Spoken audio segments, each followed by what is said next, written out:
அருமையானவர்களே, மூன்றாம் நாள் நோன்பு வைத்த நிலையில் அல்லாஹ்வின் அருள் நிறைந்த மஸ்ஜிதில் இதயத்திற்கும் உற்சாகமும் ஈமானுக்கு உரமும் தருகிற குர்ஆனின் போதனைகளை செவிமடுக்கும் ஆர்வத்தில் நாம் அமர்ந்திருக்கிறோம். அல்ஹம்துலில்லாஹ்.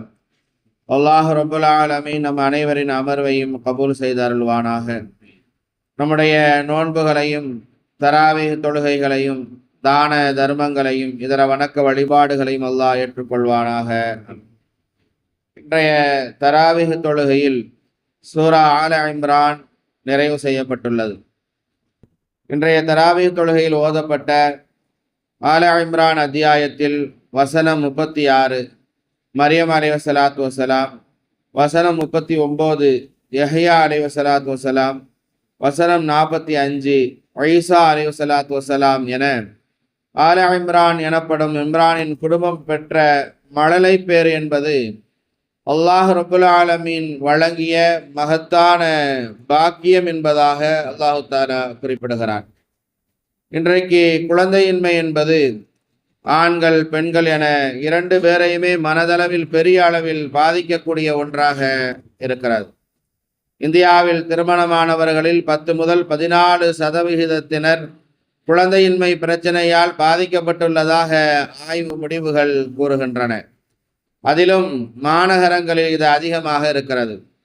6 ஜோடிகளில் ஒருவர் குழந்தையின்மையால் பாதிக்கப்படுவதாக புள்ளி விவரங்கள் கூறுகின்றன. குழந்தையின்மை என்று சொன்னாலே அதற்கு பெண்கள்தான் காரணம் என்பதாக கூறுகிற நிலைகளையும் இன்றைக்கு பரவலாக பார்க்கப்படுகிறது. ஆனால் உண்மையில் 20% குழந்தையின்மைக்கு இருவருமே காரணம். மீதமுள்ள 40% ஆண்களும் 40% பெண்களும் காரணமாக இருக்கிறார்கள் என டாக்டர் ஷோபா குப்தா என்பவர் கூறுகிறார். அருமையானவர்களே, குழந்தையின்மை பிரச்சனையால் பாதிக்கப்படும் தம்பதியர் 2 தீர்வுகளை நோக்கி நகர்ந்து செல்கிறார்கள். ஒன்று இயற்கை கருத்தரிப்பு, ஆர்டிஃபிஷியல் கன்செப்ஷன். இன்னொன்று குழந்தை தத்தெடுத்தல், அடாப்டட் சைல்டு. இயற்கையான முறையில் அல்லாமல் மருத்துவ உதவியுடன் குழந்தை பெற்றுக்கொள்ளும் முறையைத்தான் ஆர்டிஃபிஷியல் கன்செப்ஷன், செயற்கை கருத்தரிப்பு என்று பரவலாக அறியப்படுகிறது. இதில் இந்த தொழில்நுட்பங்களை பொறுத்த வரைக்கும் IUI, IVF, ICSI போன்றவை இருக்கின்றன. இந்த IUI என்ற முறையாகிறது கணவனின் விந்தணுவை மனைவியின் கருப்பைக்குள் ஊசி மூலம் செலுத்துகிற அந்த முறைக்கு சொல்லப்படுகிறது. IVF என்றால் அதாவது மனைவியின் பெண்ணின் கருப்பையில் மருந்து மூலமாக கருமுட்டையை வளர வைத்து பின்னர் அனஸ்தீசியா மூலமாக மனைவியின் கருமுட்டையை வெளியே எடுத்து பின்னர் கணவரின் விந்தணுவை பெற்று அதை சோதனை கூடத்தில் கருவாக வளர வைத்து சில நாட்களில் பெண்ணின் கருப்பையில் மீண்டும் செலுத்துகிற இந்த முறைக்குத்தான் IVF என்பதாக சொல்லப்படுகிறது. இந்த IVF-இல் இது அல்லாத இன்னும் 3 முறைகள் இருக்கின்றன. கணவனின் விந்தணு, மனைவியின் கருமுட்டை, இதை வேறொரு பெண்ணின் கருவறையில் வைப்பது IVF-இன் 2ஆம் முறையாக இது இருக்கிறது. வேறொரு ஆணின் விந்தணு, மனைவியின் கருமுட்டை வேறொரு பெண்ணினுடைய கருவறையில் வைப்பது, இது IVF-இனுடைய 3ஆம் முறையாக இது இருக்கிறது. வேறொரு ஆணினுடைய விந்தணு, வேறொரு பெண்ணின் கருமுட்டை, மனைவியின் கருவறை, IVF-இனுடைய 4ஆம் முறையாக இது இருக்கிறது. பெறப்பட்ட விந்தணுவை கருமுட்டையுடன் இணைத்து ஒரு தட்டில் அல்லது சோதனை குழாய் ஒன்றில் 2 முதல் 4 நாட்கள் வளர்த்து பெண் கருவறைக்குள் செலுத்தி 10 முதல் 15 நாட்கள் கழித்து இரத்த பரிசோதனை மூலம் கருவுறுதலை உறுதி செய்து குழந்தை பெற்றெடுக்க வைப்பது, இதுதான் செயற்கை கருத்தரித்தல், ஆர்டிஃபிஷியல் கன்செப்ஷனின் வழிமுறையாக இருக்கிறது. இந்த வழிமுறைகளை பின்பற்றி 21 வயதுக்கு மேற்பட்ட 50 வயதிற்கு உட்பட்ட பெண், 21 வயது முதல் 55 வயது வரம்பிலுள்ள ஆண் அல்லது தம்பதிகள் இந்த மருத்துவ உதவியை பெறலாம் என்கிறது இந்திய சட்டம். திருமணமானவர், திருமணம் ஆகாத யாரும் இந்த முறையில் குழந்தை பெற்றுக் கொள்ளலாம் என்பதும் இந்திய சட்டம் வழங்குகிற உரிமையாக இருக்கிறது. IVF கிளினிக் எனப்படும் செயற்கை கருத்தரிப்பு மையங்களின் எண்ணிக்கையில் தமிழ்நாடு முதலிடத்தில் உள்ளதாக செயற்கை கருத்தரிப்பு மற்றும் வாடகை தாய் வழிமுறை பதிவேட்டின் தரவுகளும் தெரிவிக்கின்றன. அருமையானவர்களே, குழந்தையின்மை பிரச்சனையால் பாதிக்கப்படும் இஸ்லாமிய தம்பதியருக்கு இஸ்லாம் எவ்வாறு வழிகாட்டுகிறது என்பதை இன்றைய ரமலான் சிந்தனையின் ஊடாக நாம் பார்க்க இருக்கிறோம். உலக வாழ்க்கையில் நாம் பெற்றிருக்கிற அருட்கொடைகளிலெல்லாம் மிக உயர்ந்த அருட்கொடை நிஅமத் குழந்தை செல்வம் என்பதாக குர்ஆன் சொல்லித் தருகிறது. முதலில் குழந்தை பாக்கியம் என்பது அல்லாஹ் ரப்பல் ஆலமீன் யாருக்கு நாடுகிறானோ அவர்களுக்கே அதை வழங்குகிறான் என்பதை நாம் புரிந்து கொள்ள வேண்டும். யஹபு லிமன் யஷாஉ இனாஸா வ யஹபு லிமன் யஷாஉ ذுக்கூர். யாருக்கு விரும்புகிறானோ, அல்லாஹ் யாருக்கு நாடுகிறானோ அவர்களுக்கு பெண் மக்களை கொடுக்கிறான். யாருக்கு அல்லாஹு தாலா நாடுகிறானோ அவர்களுக்கு ஆண் மக்களை கொடுக்கிறான். அவ் யுஸவ்விஜுஹும் ذுக்ரானவ் வ இனாஸா. அல்லது அவர்களுக்கு அவன் ஆண் மக்களையும் பெண் மக்களையும் சேர்த்தே கொடுக்கிறான். வயஜஅலு மன் யஷாஉ அகீமா. தான் யாருக்கு நாடுகிறானோ அவர்களுக்கு ஒன்றும் கொடுக்காமல் மலடாக விட்டு விடுகிறான் என்பதாக குர்ஆனினுடைய 42வது அத்தியாயம் 49, 50வது வசனத்தில் அல்லாஹு தாலா சொல்கிறான். நமக்கு அல்லாஹு தாலா வழங்கி இருக்கக்கூடிய குழந்தைகளை நிஅமத் அருட்கொடை என்பதாகவும் அல்லாஹு தாலா சொல்கிறான். இந்த குழந்தைகளை ஜீனத் அலங்காரம் என்பதாகவும் அல்லாஹு தாலா வர்ணிக்கிறான். நம்முடைய குழந்தைகளை கண்களுக்கு குளிர்ச்சியானவர்கள் குர்ரத்துல் ஐன் என்றும் அல்லாஹு தாலா அடையாளப்படுத்துகிறான். இத்தகைய மகத்தான அருட்கொடையை ஆதரவு வைக்கிற ஒரு இஸ்லாமிய தம்பதியருக்கு இஸ்லாம் 3 விதமான வழிகாட்டலை வழங்குகிறது. முதலாவது ஆன்மீக வழிகாட்டல், இரண்டாவது உளவியல் வழிகாட்டல், மூன்றாவது மருத்துவ வழிகாட்டல். முதலாவது ஆன்மீக வழிகாட்டல் என்பது, ஒரு குழந்தை நமக்கு கிடைக்க வேண்டும் என்று நாம் ஆசைப்படுகிறோம், குழந்தை பாக்கியம் வேண்டும் என்று சொன்னால் முதலில் அல்லாஹ்விடத்தில் நம்முடைய வேண்டுதலை வைக்க வேண்டும் என்பதாக மார்க்கம் நமக்கு சொல்லித் தருகிறது. அல்லாஹ்விடத்தில் நாம் துஆ செய்ய வேண்டும். ஜக்கரியா அலைஹிஸ்ஸலாத்து வஸலாம் அவர்கள் குழந்தை பாக்கியத்தை அல்லாஹ்விடத்தில் கேட்டுக்கொண்டே இருந்தார்கள். எந்த அளவுக்கு என்று சொன்னால் அவர்களுக்கு அவருடைய மனைவிக்கு மலட்டுத்தன்மை வந்துவிட்டது இருந்தது. அந்த நிலையிலும் அல்லாஹ்வின் மீது வைத்திருந்த அந்த நம்பிக்கை அவர்கள் இழக்கவில்லை. வயது முதிர்ந்த நிலையில் இருந்தார்கள். அல்லாஹ்வின் மீது வைத்திருக்கிற அந்த நம்பிக்கை, அவர்கள் கேட்கிற அந்த பிரார்த்தனை விட்டுவிடவில்லை.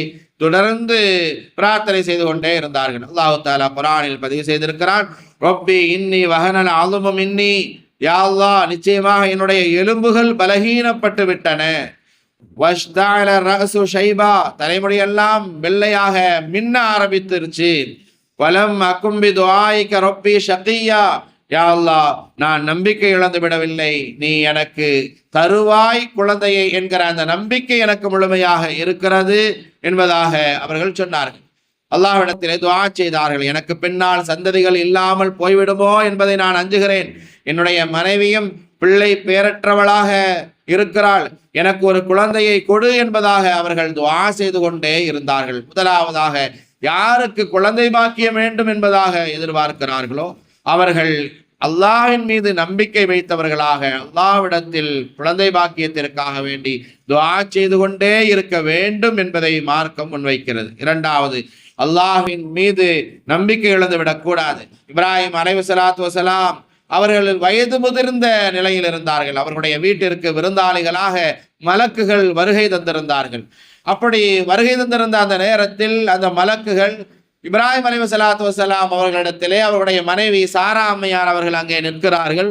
அவர்களிடத்திலே அந்த மலக்குகள் நன்மாராயம் கூறினார்கள். உங்களுக்கு ஒரு சந்ததி கிடைக்க இருக்கிறார், இஸ்ஹாக் கிடைக்க இருக்கிறார், அவரின் மூலமாக ஒரு மிகப்பெரிய சந்ததிகள் சமூகம் இந்த உலகத்தில் உருவாக இருக்கிறது என்கிற அந்த நற்செய்தியை சொன்னபோது அல்லாஹ் சுப்ஹானஹு தஆலா குர்ஆனில் இதை பதிவு செய்திருக்கிறான். அந்த மலக்குகளுடைய அந்த வார்த்தையை கேட்ட அந்த சாரா அம்மா ஆச்சரியப்பட்டு சொன்னார்களாம், قالت يا ويلتى أألد وأنا عجوز وهذا يعلي شيخا إن هذا لشيء عجيب. கைசேதமே, நான் முதியவளாக இருக்கிறேன், இதோ என்னுடைய கணவர் முதியவராக இருக்கிறார், இப்படி இருக்கக்கூடிய இந்த நிலையில் நான் குழந்தை பெறுவேனா? நிச்சயமாக இது ஆச்சரியமான விஷயம்தான் என்பதாக மிக ஆச்சரியப்பட்டார்கள் சாரா அம்மையார் அவர்கள். அந்த நேரத்தில் மலக்குகள் சொன்னார்கள், இதில் என்ன ஆச்சரியம் இருக்கிறது? அல்லாஹ்வின் ரஹமத்தும் அவனுடைய பரக்கத்தும் அருளும் பாக்கியமும் இந்த வீட்டில் உள்ள உங்கள் மீது உண்டாகும் என்று மலக்குகள் நற்செய்தி சொன்ன அந்த வரலாற்றை அல்லாஹ் சுப்ஹானஹு தஆலா குர்ஆனில் பதிவு செய்திருக்கிறான்.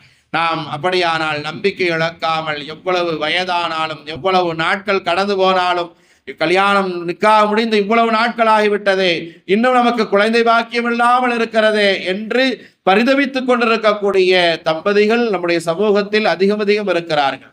அவர்களுடைய அந்த கவலைக்கு இன்னொரு காரணமும் உண்டு. கூட இருக்கக்கூடியவர்கள் கல்யாணம் முடிஞ்சு கொஞ்ச நாள்லயே கேள்வி கேட்க ஆரம்பித்து விடுகிறார்கள். இன்னும் உங்களுக்கு ஏதாவது புழுபூச்சி ஏதாவது உண்டா, குழந்தை பாக்கி ஏதாவது இருக்குதா என்று கேட்கக்கூடிய அந்த கேள்வியின் மூலமாகவே அதற்காவது முதல்ல ஒரு குழந்தையை பெற்றணும் என்று ஆர்வப்படுகிற, அவசரப்படுகிற தம்பதிகளையும் நாம் பார்த்து கொண்டிருக்கிறோம். வேதனையில் இருக்கிற தம்பதிகளையும் பார்க்கிறோம். நமக்கு குழந்தை பாக்கியம் வேண்டும் என்று சொன்னால் அல்லாஹ் நமக்கு சொல்லி தருவது, முதலில் அல்லாஹ்விடத்தில் நம்பிக்கை இழந்து விடாமல் கேட்டுக்கொண்டே இருக்க வேண்டும். அப்படி கேட்கிற போதே நமக்கு வருகிற அந்த குழந்தையை, யா அல்லாஹ் எனக்கு சாலிஹான பிள்ளையாக கொடு என்பதாக கேட்க வேண்டும். இது முதலாவது. இரண்டாவது, உளவியல் வழிகாட்டல். நாம் இனிமேல் குழந்தை பெறவே மாட்டோம், நமக்கு குழந்தை பாக்கியமே கிடையாது என்கிற அந்த எண்ணம் தம்பதிகளாக இருக்கிற, குழந்தைகளை எதிர்பார்த்து இருக்கிற அந்த மக்களுக்கு, அந்த தம்பதிகளுக்கு வந்துவிடக்கூடாது.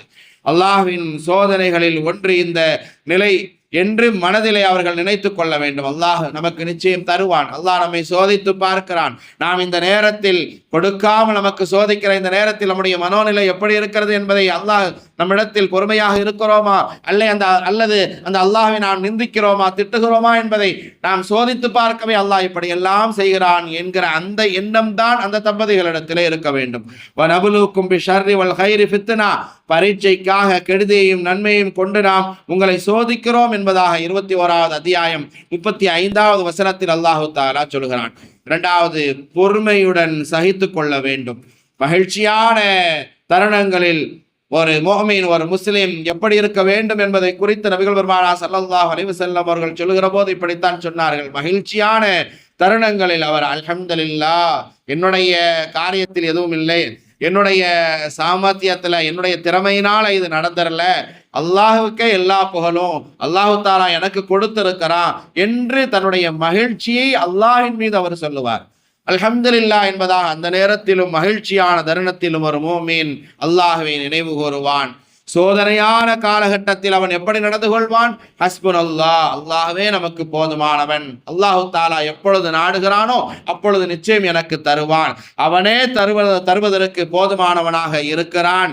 இது அல்லாஹ்வினுடைய நாட்டம். இப்பொழுது எனக்கு தாமதப்பட்டிருக்கிறது என்றால், இப்பொழுது கிடைக்காமல் இருக்கிறது என்றால், இது அல்லாஹ்வினுடைய நாட்டமாக இருக்கிறது என்கிற இந்த எண்ணம் இருக்கிறதே, இதுதான் ஒரு முஃமினுடைய பண்பாக இருக்க வேண்டும் என நபிகள் பெருமானார் ஸல்லல்லாஹு அலைஹி வஸல்லம் அவர்கள் நமக்கு கற்றுத்தந்தார்கள். மூன்றாவதாக, கணவன் மனைவி கடமைக்கு இணையாமல் குழந்தை பாக்கியத்தை ஆதரவு வைத்து இணைய வேண்டும் என்பதாக ரசூலுல்லாஹி ஸல்லல்லாஹு அலைஹி வஸல்லம் அவர்கள் நமக்கு கற்றுத்தருகிறார்கள். நம்முடைய கணவன் மனைவியினுடைய அந்த இணைவு என்பது இயந்திரத்தனமாக அந்த இணைப்பு இருக்கக்கூடாது. மனம் ஒன்றிய நிலையில் அந்த வாழ்வு அமைய வேண்டும் என்பதாக நபிகள் நாயகம் ஸல்லல்லாஹு அலைஹி வஸல்லம் அவர்கள் வழிகாட்டி இருக்கிறார்கள். எனவேதான் அந்த நேரத்திலும் கூட அல்லாஹும்ம ஜன்னிபுன ஷைத்தான் வ ஜன்னிபி ஷைத்தான மா ரஸக்தனா, யா அல்லாஹ் எங்களை விட்டு ஷைத்தானை விலக்கி வைப்பாயாக, எங்களுக்கு நீ வழங்கும் குழந்தை செல்வத்தை விட்டும் அந்த ஷைத்தானை விலக்கி வைப்பாயாக என்பதாக அந்த நேரத்திலும் துஆ செய்து கொள்ளுங்கள் என்பதாக நபிகள் பெருமானார் ஸல்லல்லாஹு அலைஹி வஸல்லம் அவர்கள் கற்றுத்தந்தார்கள். நான்காவதாக, நமது துஆ ஒருபோதும் அது வீணாகாது என்கிற அந்த எண்ணம் ஆழமாக நம்முடைய உள்ளத்திலே இருக்க வேண்டும். நாம் கேட்கக்கூடிய துஆவில் அல்லாஹ் சுப்ஹானஹு தஆலா 5 விஷயங்களை கையாளுகிறான். நாம் துஆவினுடைய விஷயத்திலே நாம் கேட்டு பார்க்கிறோம், கிடைக்கவில்லை என்கிற போது அல்லது தாமதமாகிறது என்கிற போது நிராசை அடைந்து விடுகிற நிலைகளை இன்றைக்கு தொடர்ந்து மக்களிடத்தில் பார்க்கப்படுகிறது. அந்த நிராசை என்பது நம்மிடத்திலே வந்துவிடக்கூடாது. துஆவினுடைய விஷயத்தில் 5 விஷயங்களை அல்லாஹு தஆலா கையாளுகிறான். இதை ஆழமாக மனதிலே பதிய வைத்துக் கொள்ள வேண்டும். முதலாவது, நாம் துஆ கேட்கிறோம், நான் கேட்கிறதை அல்லாஹு தஆலா நிச்சயம் தருவான். இரண்டாவது, நாம் கேட்டதை தராமல் அதற்கு பகரமாக அதைவிட சிறந்த ஒன்றை நமக்கு அல்லாஹு தஆலா தருவான். இந்த நம்பிக்கை நமக்கு வேண்டும். அல்லது நமக்கு வர இருக்கக்கூடிய ஒரு ஆபத்தை நாம் கேட்ட அந்த துஆவின் மூலமாக அல்லாஹு தஆலா நீக்குவான், போக்குவான். அல்லது எதையும் தராமல் அதற்கு பகரமாக மறுமையில் அல்லாஹ் சுப்ஹானஹு வ தஆலா நம்முடைய அந்தஸ்தை உயர்த்துவான். அல்லது அதற்கு பகரமாக நம்முடைய பாவங்களை எல்லாம் நாம் என்னென்ன துஆக்களை அல்லாஹ் தஆலாவிடத்திலே கேட்டிருப்போம், நம்பிக்கையோடு அல்லாஹ் தருவான் என்கிற நம்பிக்கையோடு இருக்கிறோம் என்கிற போது நாம் கேட்ட அந்த துஆவினுடைய பலனாக உலகத்தில் வாழுகிற போது நாம் என்ன பாவங்கள் செய்திருந்தாலும் எல்லா பாவங்களையும் நாம் கேட்ட அந்த துஆவுக்கு பகரமாக அல்லாஹ் சுப்ஹானஹு வ தஆலா அழித்து விடுவான் என்று நபிகள் பெருமானார் ஸல்லல்லாஹு அலைஹி வஸல்லம் அவர்கள் சொல்லித் தருகிற இந்த செய்திகளை நாம் கவனத்தில் வைக்க வேண்டும்.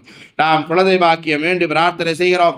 ஆனால் குழந்தை பாக்கியம் தள்ளி போய்கொண்டே இருக்கிறது என்றால் ஒருவேளை அந்த குழந்தை பாக்கியத்தால் நமக்கு வர இருக்கக்கூடிய ஆபத்தை தவிர்க்கவே அல்லாஹ் சுப்ஹானஹு வ தஆலா நாடுகிறான் என்பதை உளப்பூர்வமாக நம்ப வேண்டும்.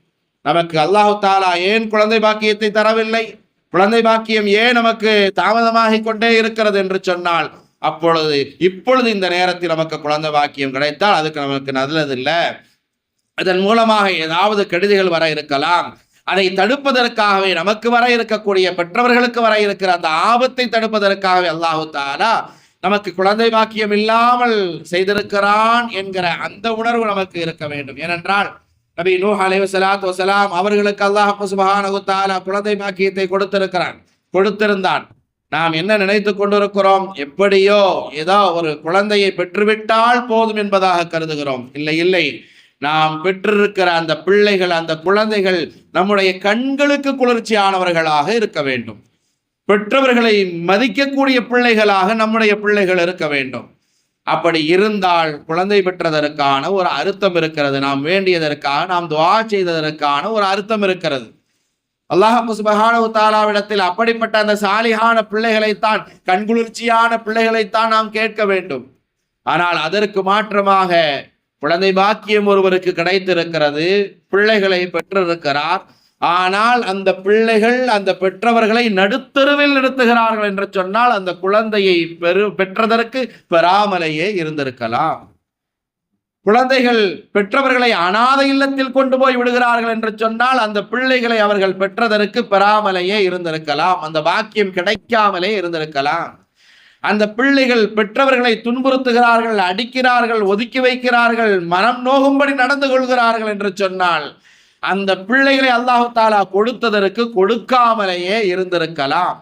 நபி நூஹ் அலைஹிஸ்ஸலாத்து வஸலாம் அவர்கள் ஒரு நபி, அவர்களுக்கு அல்லாஹ் சுப்ஹானஹு வ தஆலா ஒரு மகனை கொடுத்திருந்தான். ஆனால் அந்த மகன் சாலிஹான நல்ல பிள்ளையாக இல்லை. வெள்ளப்பிரளயம் வருகிறது. நபி நூஹ் அலைஹிஸ்ஸலாத்து வஸலாம் அவர்களும் அவர்களை ஏற்றுக்கொண்டவர்களும் கப்பலிலே ஏறிக்கொள்கிறார்கள்.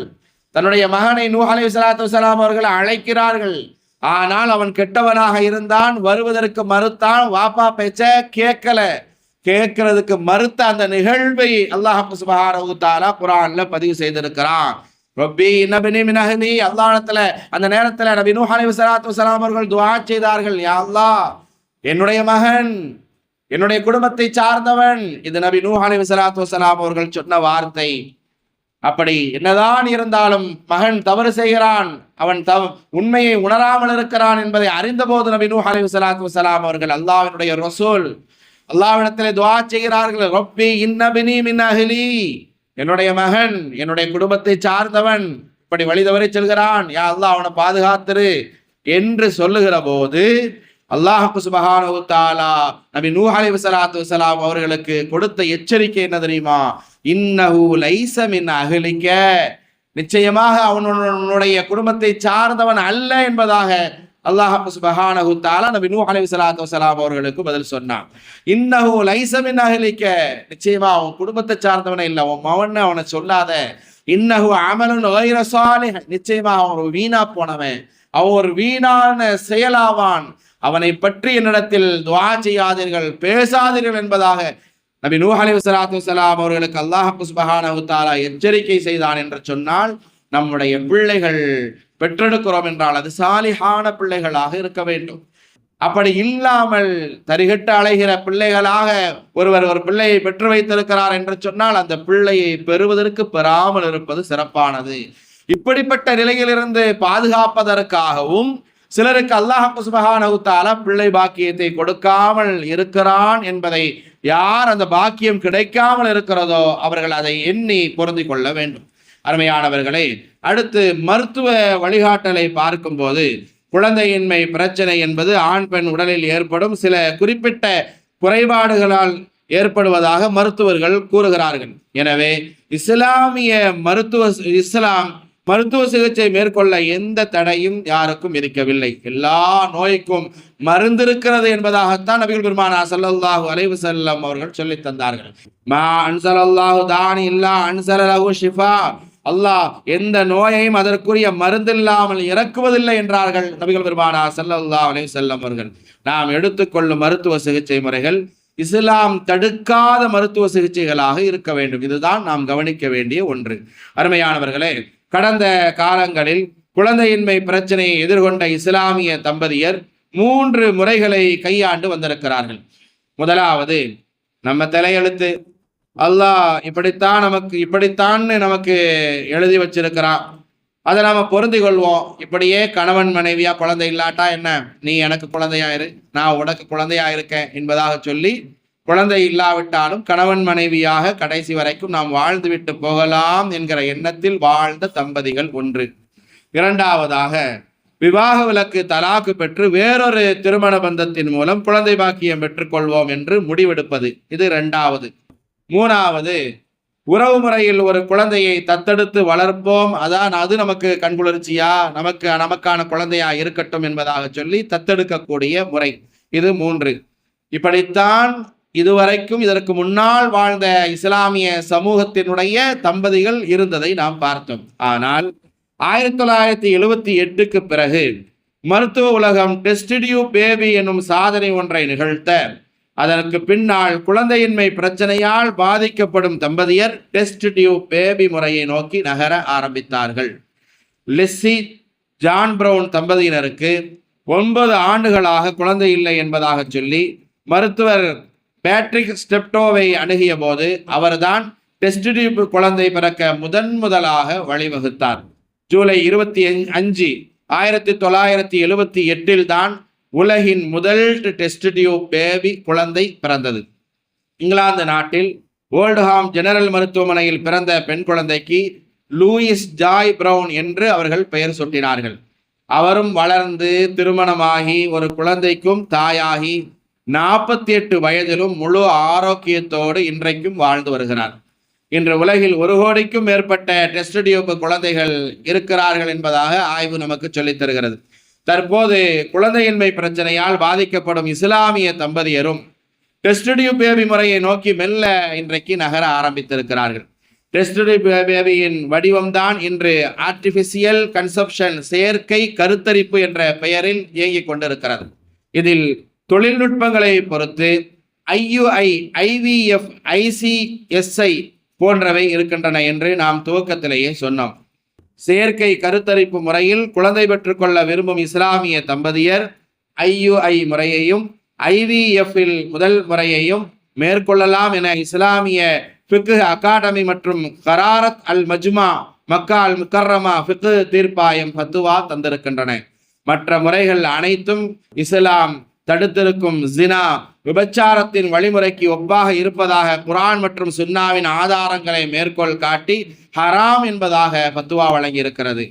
ஆகுமான அந்த 2 முறைகள் என்ன என்பதை மட்டும் நாம் இலகுவாக தெரிந்து கொள்ள வேண்டும் என்று சொன்னால், கணவனின் விந்தணுவை மனைவியின் கருப்பைக்குள் ஊசி மூலம் செலுத்துகிற இந்த முறை, இது கூடும்.